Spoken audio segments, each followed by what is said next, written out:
tempête solaire imminente.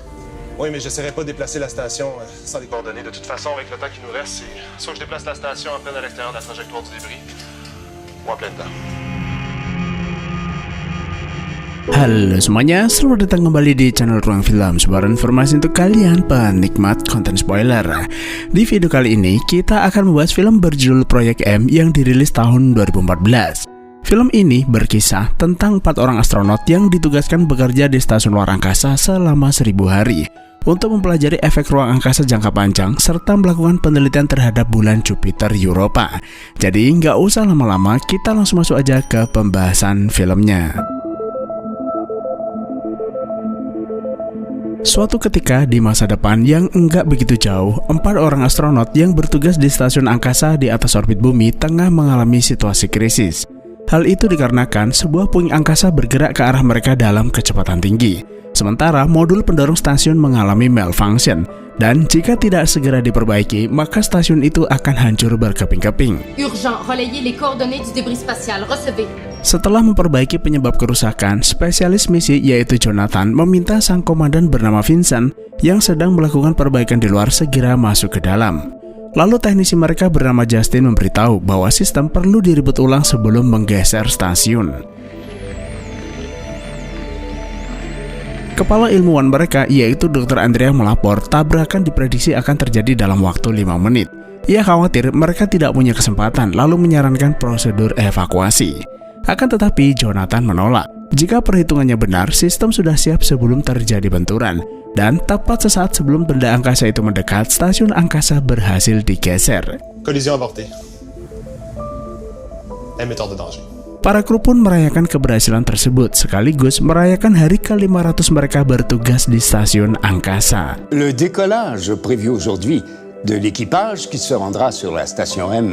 Scene kemudian flashback ke 500 hari yang lalu, ketika para astronot baru saja diterbangkan ke stasiun angkasa untuk menjalani misi proyek ilmiah dan psikologis yang disebut dengan Proyek M, di mana para astronot akan menghabiskan 1000 hari di stasiun tersebut untuk mempelajari efek ruang angkasa jangka panjang. Sebelum nantinya mereka akan melakukan perjalanan angkasa yang sebenarnya, entah migrasi ke suatu planet ataupun sekedar berkunjung ke planet-planet di dalam tata surya. Salah satu landasan kenapa proyek M ini dilakukan karena saat ini manusia tengah menghadapi krisis air yang mulai diperebutkan banyak negara. Air bukan lagi barang gratis, nilainya jauh lebih mahal dari emas dan minyak bumi. Maka dari itu, para ilmuwan mulai mencari sumber air di luar bumi dan perhatian mereka tertuju pada Europa, salah satu bulan dari planet Jupiter yang diyakini memiliki cadangan air yang melimpah. Suatu ketika, seorang ilmuwan Quebec bernama Lucote mengirim probe atau robot penjelajah ke Europa untuk mempelajari apakah di sana benar-benar terdapat air. Lucote ini bukanlah sekedar ilmuwan, dia adalah orang terkaya di planet bumi sekaligus pemilik perusahaan teknologi dan robotika. Menurutnya, tata surya penuh dengan harta karun terpendam. Salah satunya adalah Europa yang diyakini para ilmuwan memiliki kandungan air di bawah lapisan es tebal di permukaannya, yang bahkan volume air yang ada di Europa diperkirakan jauh lebih banyak dari gabungan semua lautan di bumi. Hal ini berarti Europa adalah salah satu opsi terbaik manusia untuk mengatasi krisis air di bumi. Karena itulah, sebelum seseorang benar-benar diterbangkan menuju Europa, Lucote ingin melakukan uji coba melalui proyek M tersebut untuk mempelajari efek jangka panjang terhadap kondisi fisik dan psikologis astronot setelah menghabiskan waktu selama 1000 hari di luar angkasa. Projet M, nous vous le rappelons. Proyek ini tentunya bukan misi yang mudah. Karena itu, Lucote memilih yang terbaik dari yang terbaik. Di antaranya, menunjuk astronot veteran bernama Vincent untuk menjadi komandan. Vincent adalah manusia kedua yang pernah mendarat di planet Mars, dan ia berambisi menjadi orang pertama yang menginjakkan kaki di bulan Europa. Selain Vincent, mereka menunjuk Jonathan, seorang insinyur jenius yang ditugaskan menganalisa data-data yang dikirim probe dari Europa. Kemudian ada Justin, seorang teknisi wanita berbakat yang bertugas menangani segala permasalahan teknis stasiun angkasa Quebec. Dan yang terakhir, kepala ilmuwan bernama Dr. Andrea yang akan menangani komunikasi dengan pusat kontrol serta memantau kondisi kesehatan dan kejiwaan para kru. Adegan kemudian pindah ke masa sekarang. Saat ini misi sudah berjalan selama 900 hari dan tinggal 100 hari lagi sebelum mereka dipulangkan ke bumi. Di tengah sunyinya luar angkasa, Jonathan terlihat sedang memainkan piano kesayangannya sambil mengingat hari di mana ia mengunjungi makam ibunya sebelum keberangkatan misi. Sesaat kemudian, Jonathan menerima transmisi data dari probe yang menyatakan air telah ditemukan di Europa. Para kru segera menyampaikan kabar gembira tersebut pada pusat kontrol. Dan tak butuh waktu lama, berita tentang temuan air di Europa menyebar dan menjadi pembicaraan di seluruh dunia. Mon gouvernement aimerait annoncer immédiatement et de l'équipage de la station M.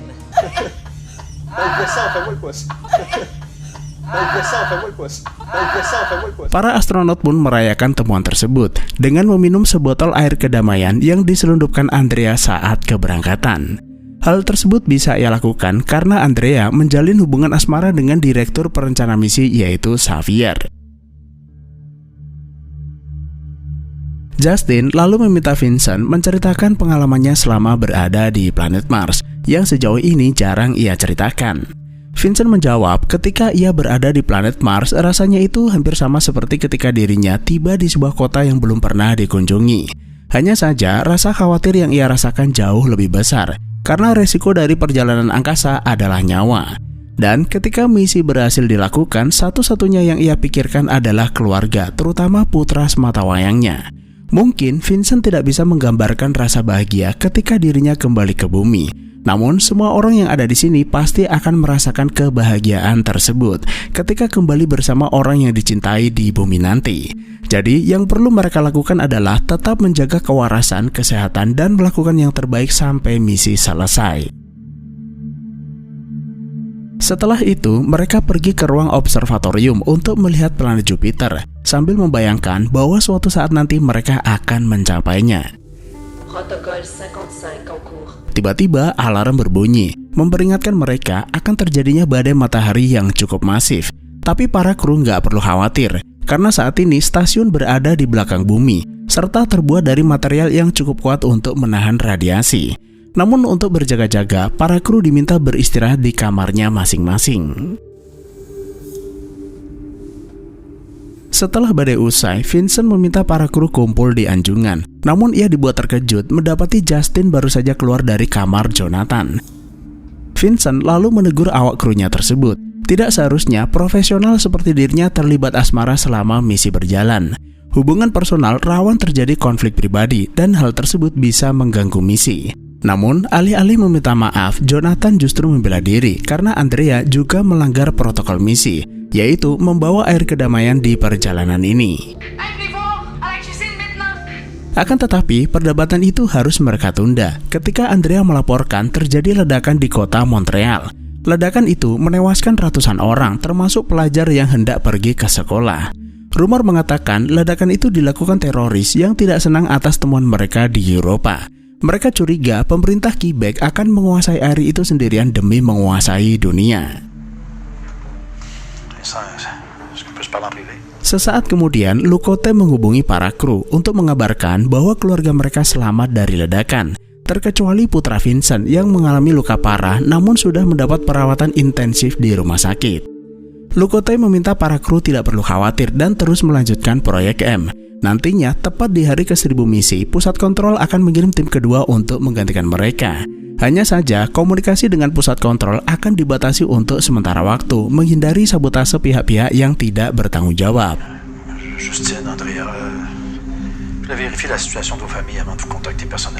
Selain itu, Lucote juga menyampaikan kabar duka. Direktur perencana misi yaitu Dr. Xavier yang juga merupakan anggota tim kedua ditemukan tewas dalam insiden tersebut.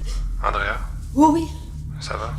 Mendengar kabar itu, Andrea tidak mampu menahan tangisnya. Terlebih, mereka baru saja melangsungkan pertunangan sesaat sebelum keberangkatan. Bagi Andrea, Xavier adalah sosok yang mengubah kehidupannya serta membuat dirinya berhasil mencapai semua ini. Hari ke-926, Vincent menghubungi putranya yang masih dirawat di rumah sakit. Anak itu mengeluh tidak bisa lagi bermain pingpong karena tangannya patah. Sang ayah pun mencoba membesarkan hatinya bahwa putranya bukan remaja lemah dan mampu melewati semua cobaan tersebut. Namun komunikasi tiba-tiba terputus. Justin pergi ke ruang sistem tapi tidak menemukan kesalahan apapun. Di saat yang sama, Vincent meminta para kru berkumpul di ruang observatorium, lalu menunjukkan pada mereka terjadi ledakan besar di berbagai wilayah. Satelit mendeteksi sejumlah besar radiasi telah menyelimuti permukaan bumi. Andrea mencoba menghubungi pusat kontrol, tapi tanpa sengaja malah terhubung dengan stasiun Jerman. Andrea minta mereka menghubungkannya dengan Quebec. Namun sayangnya mereka tidak bisa membantu karena seluruh komunikasi mengalami gangguan. Justin menduga terjadi perang nuklir di bawah sana, lalu menyarankan komandan agar segera menjalankan prosedur evakuasi demi mencari tahu apa yang terjadi. Akan tetapi Vincent menolak sampai ada informasi resmi dari pusat kontrol. Bisa jadi ledakan itu berasal dari reaktor nuklir dan sebaiknya mereka menunggu sambil menyelesaikan misi. Tant qu'on n'entre pas en communication avec l'ASQ, on sait pas du tout ce qui se passe à la planète.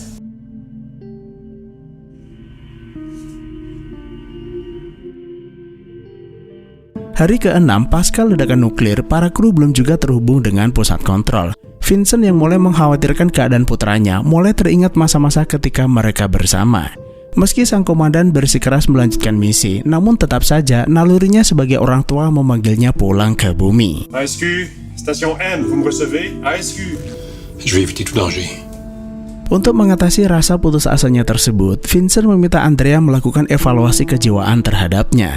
Tapi Andrea menolak, karena ia sendiri juga mengalami tekanan berat. Namun sebagai teman, Andrea bersedia mendengarkan keluhannya. Tout astronaute est parfaitement conscient. Vincent pun berterus terang, salah satu alasan kenapa ia bertekad menyelesaikan misi ini karena ia ingin menjadi orang pertama yang menginjakkan kaki di Eropa.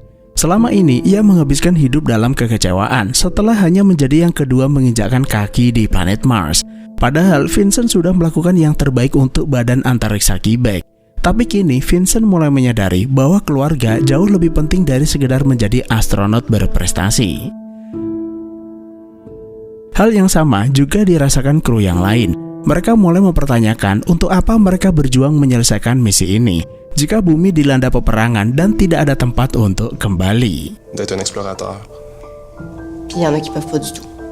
On est là pour coordonner l'ensemble des missions pour... Tanpa terasa, misi sudah berjalan selama 1000 hari. Hari di mana para kru dijadwalkan pulang ke bumi. Namun sampai detik ini, stasiun angkasa belum juga terhubung dengan pusat kontrol. Tiba-tiba alarm stasiun berbunyi karena Vincent mengaktifkan prosedur evakuasi untuk dirinya sendiri. Para kru bergegas ke ruang airlock lalu berupaya menggagalkan peluncuran. Namun sialnya, meski Vincent berhasil mereka keluarkan dari kapsul pendarat, prosedur peluncuran tidak bisa dibatalkan. Kapsul pendarat itu lepas dari stasiun kemudian hilang di telan gelapnya ruang angkasa.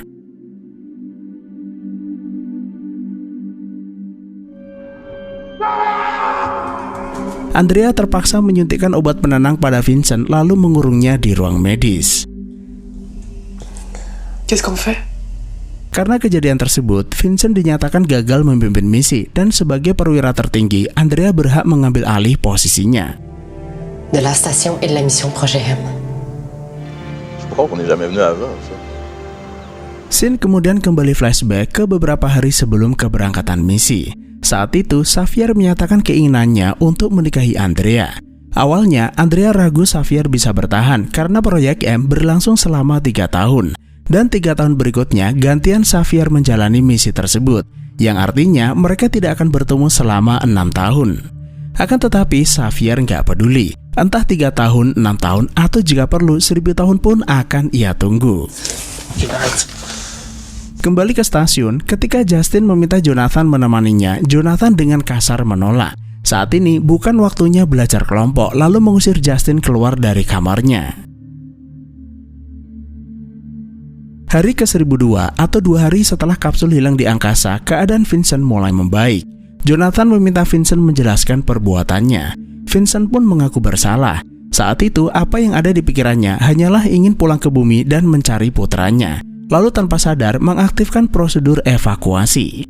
Jonathan tentu saja nggak terima dengan pernyataan konyol tersebut. Sebagai astronot profesional yang bahkan pernah menginjakkan kaki di planet Mars, pernyataan Vincent sangat tidak bertanggung jawab, egois, dan mementingkan dirinya sendiri. Dan karena ulahnya, satu-satunya kapsul pendarat hilang, membuat semua orang yang ada di sini terjebak di stasiun tanpa tahu kapan mereka akan pulang. Andrea mencoba menenangkan Jonathan. Persediaan masih cukup untuk 25 hari ke depan, tapi jika mereka berhemat, mungkin bisa sedikit lebih lama. Dan selama kurun waktu tersebut, mereka punya cukup banyak waktu untuk mencari solusi bagaimana cara pulang ke bumi. Akan tetapi, Justin skeptis dengan pernyataan Andrea. Memangnya, apa yang bisa mereka lakukan? Sudah 3 bulan mereka putus komunikasi dengan bumi, yang mungkin saja gangguan komunikasi itu disebabkan perang nuklir di bawah sana. Seandainya saat itu, komandan melakukan prosedur evakuasi, mereka tidak perlu susah-susah menghadapi semua kesialan ini. Hari ke-1018 atau 17 hari setelah kehilangan kapsul, para kru tak kunjung menemukan solusi. Hal tersebut membuat Justin pesimis mereka bisa pulang ke bumi dengan selamat. Projet M, c'est 3 ans dans l'espace. Justin tiba-tiba teringat masa lalu, ketika sahabatnya melarang Justin bergabung dengan misi ini. Namun Justin bersikeras bahwa misi ini sangat penting bagi kemajuan manusia. Kenangan itu secara tidak langsung menumbuhkan rasa frustasi yang mendalam, lalu memutuskan mengakhiri hidupnya dengan menenggelamkan dirinya ke dalam gelapnya ruang angkasa.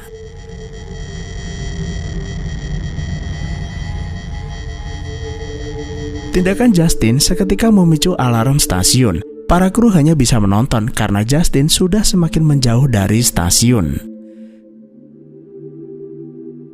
Kepergian Justin membuat Jonathan sangat terpukul. Seandainya Jonathan saat itu mau menemani Justin dalam keputusasaannya, gadis itu tidak akan berbuat nekat. Sesaat kemudian, Andrea menerima transmisi dari Soyuz, kapsul penyelamat milik Rusia yang terbang di sekitar stasiun. Seorang kosmonot bernama Kelvin meminta izin berlabuh untuk meminta bantuan medis. Andrea pun mempersilahkan, dan setelah sampai stasiun, Kelvin segera dibawa ke ruang pengobatan. Setelah dilakukan pemeriksaan, Andrea mendapati tubuh Kelvin mengandung radiasi radioaktif akibat terpapar badai matahari. Radiasi itu telah merusak tubuhnya, dan jika tidak segera dirawat di rumah sakit, Kelvin tidak akan bertahan lama. Di lain sisi, perhatian Jonathan justru tertuju pada Soyuz. Soyuz dirancang untuk 3 penumpang, dan saat ini mereka ada berempat. Bagaimana jika mereka menunggu Kelvin meninggal lalu menggunakan Soyuz untuk pulang ke bumi? Andrea memberitahu bahwa ketika persediaan mereka habis, Andrea memprediksi Kelvin masih sanggup bertahan dan ia tidak mungkin meninggalkannya. Dan jika memungkinkan, Andrea ingin membawa Kelvin pulang ke bumi untuk mendapat perawatan lebih lanjut. Namun seperti yang Jonathan bilang, Soyuz hanya dirancang untuk 3 orang. Kapsul itu hanya dapat menahan beban tertentu. Jika memaksa, parasutnya bisa robek atau kapsulnya bisa hancur. Selain itu, Andrea juga harus berpikir realistis. Dengan bertambahnya penumpang di stasiun ini, persediaan oksigen stasiun akan habis dalam waktu 10 hari ke depan. Jadi mereka hanya punya waktu selama itu untuk membuat keputusan. Setelah kondisi Kelvin mulai membaik, Kelvin menceritakan apa yang dialaminya. Panel pelindung stasiun Rusia yang seharusnya menghalau badai matahari mengalami kerusakan. Awalnya ada 3 orang yang selamat. Mereka menjalankan prosedur evakuasi darurat sesaat sebelum stasiun itu hancur. Namun sayangnya hanya dia yang berhasil bertahan sampai akhirnya menemukan stasiun ini. Vincent lalu bertanya, apakah benar ledakan besar yang terjadi di permukaan bumi disebabkan perang nuklir akibat temuan air di Eropa? Kelvin membenarkan, namun perang dunia yang terjadi di bumi sebenarnya bukan karena krisis air, melainkan karena temuan objek misterius selain air di Eropa. C'est ce qui indique les données. Accès autorisé. Jonathan kembali memeriksa data-data yang dikirim dari Eropa, dan setelah dilakukan diagnosa lanjutan, probe mendeteksi objek misterius mirip sebuah kapal angkasa. Temuan tersebut membuktikan perkataan Kelvin, sekaligus mengungkap bahwa manusia tidak sendirian di alam semesta. Ada kemungkinan tujuan utama dari proyek ini bukan hanya mempersiapkan astronot terbang ke Eropa mencari air, melainkan pergi ke sana untuk mempelajari teknologi alien.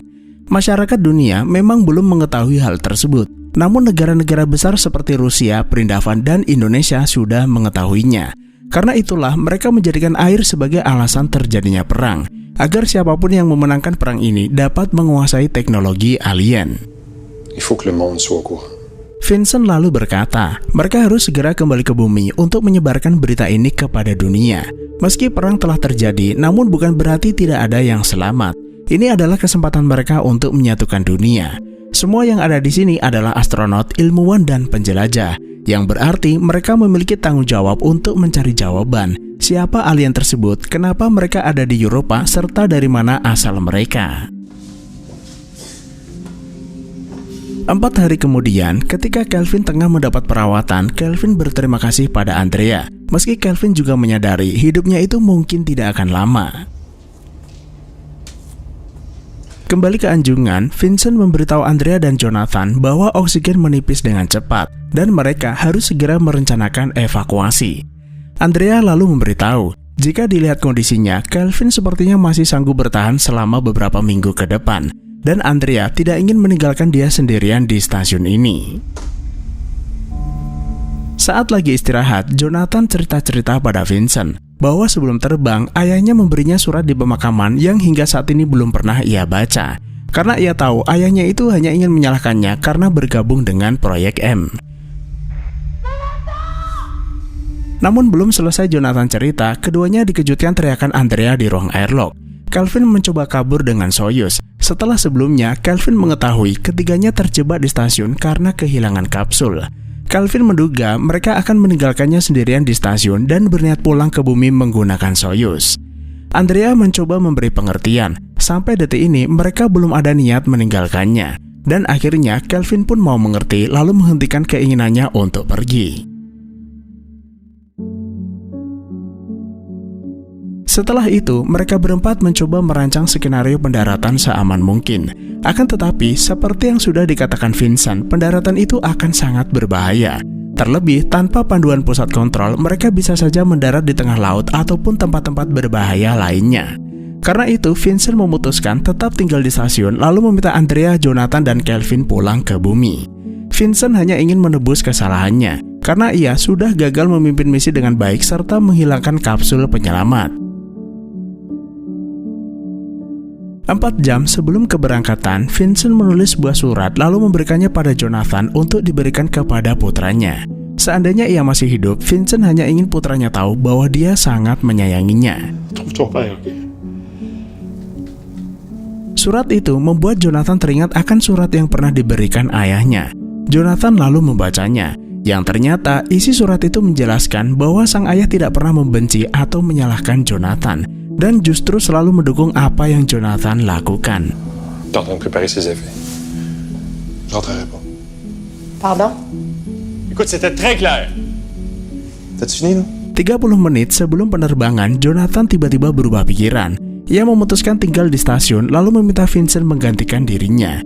Vincent adalah seorang ayah dan komandan misi. Ia punya kewajiban untuk mencari putranya serta melaporkan apa yang terjadi di stasiun ini. Les données sur Europe sont là-dedans, copie solide. Selain itu, hanya Jonathan yang bisa menjelaskan data-data tentang Eropa, dan ia akan menyebarkan informasi tersebut ke seluruh dunia melalui semua saluran frekuensi, sehingga ketika sistem komunikasi pulih, semua orang bisa mengetahuinya. Awalnya, Vincent menolak, karena dia adalah komandan yang seharusnya bertanggung jawab pada misi. Jonathan pun kembali mengingatkan, Andrea adalah ilmuwan berprestasi, Vincent adalah astronot berpengalaman, dan Kelvin akan di pihak Rusia untuk membantu menghentikan perang. Sedangkan Jonathan ini bukanlah siapa-siapa, tapi ia akan melakukan yang terbaik demi peradaban manusia. Sebagai gantinya, Jonathan ingin Vincent menemukan ayahnya lalu memberikan surat permintaan maafnya. Sebelum pamitan, Andrea berjanji jika memungkinkan, Andrea akan mengirimkan bantuan secepatnya. On t'envoie quelqu'un dès que possible. Adegan kemudian flashback ketika Vincent, Andrea, dan Justin diwawancara sebelum keberangkatan misi. Kepada media, ketiganya menyebut Jonathan adalah ilmuwan jenius dan berhati jernih. Kecepatan berpikirnya melebihi yang lain dalam hal analisa dan memecahkan masalah. Karena itu, Jonathan adalah prajurit yang tidak tergantikan di stasiun angkasa. Pada dasarnya, keempat astronot tersebut saling mendukung satu sama lain. Namun, ujian terbesar manusia adalah bagaimana cara mereka menghadapi masalah dengan tingkat kesulitan di luar kemampuan. Meski pada akhirnya mereka akan menemukan cara terbaik untuk menyelesaikan masalah. Setelah Soyuz meninggalkan stasiun, Jonathan mulai mentransmisikan pesan mengenai temuan pesawat alien di Eropa yang akan mengubah cara pandang manusia terhadap alam semesta, dan akhirnya film pun selesai.